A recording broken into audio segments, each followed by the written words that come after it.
you ready to learn more and pain less from MS? Then let's question what we think we're seeing. Bright white marks on an MRI, and we call it MS. But what if it's not?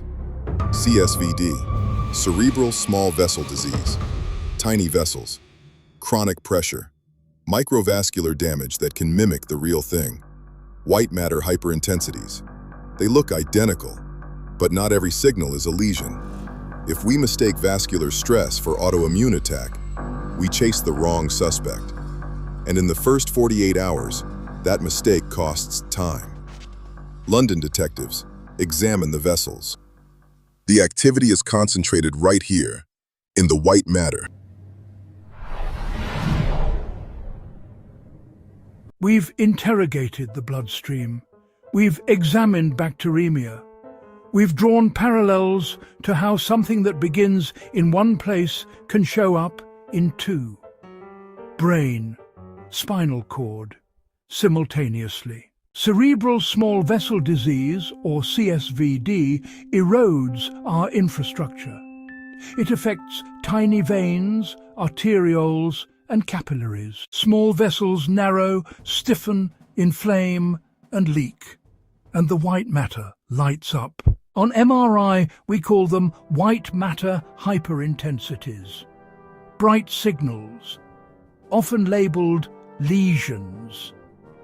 Lesions are white matter hyperintensities. But not all white matter hyperintensities are lesions. Some are vascular, reduced perfusion, endothelial dysfunction, microischemia, blood-brain barrier compromise, starve white matter of oxygen long enough, disrupt its drainage long enough. The imaging looks familiar, very familiar. CSVD can mimic MS. It can create the same radiologic fingerprints as autoimmunity alone. Consider the pattern across this trilogy. Bacteremia, a weapon in the blood. Metastasis, disease appearing in multiple regions. And CSVD, the connecting vascular network. The bloodstream isn't just a highway, it's a crime scene. Small veins are a critical intersection. If they malfunction, white matter suffers. If they leak, immune cells enter. If they scar, signals slow. The result?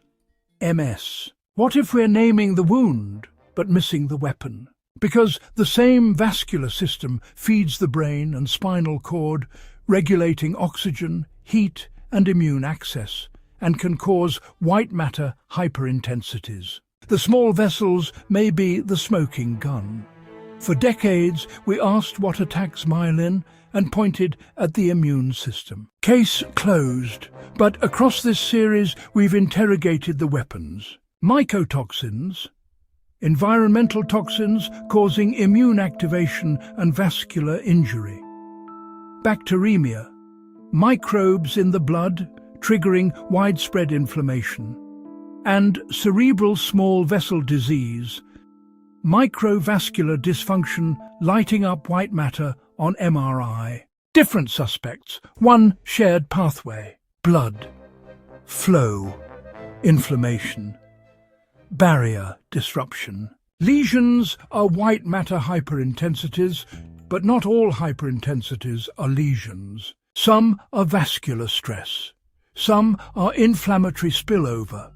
Others are toxic or infectious. All of them converge on the same fragile territory, myelin. So maybe MS is not a single villain, but a convergence. Infections travel the bloodstream. Inflammation breaches barriers, destabilizing oxygen delivery. When the environment crosses a threshold, the white matter lights up. We call it MS. But if multiple weapons produce the same battlefield, the real breakthrough isn't arguing over one cause. It's recognizing the pattern. The bloodstream isn't just transportation, it's influence. The vessels are infrastructure. And if we stabilize the terrain, reduce toxic load, and restore flow, we remove pressure from the system.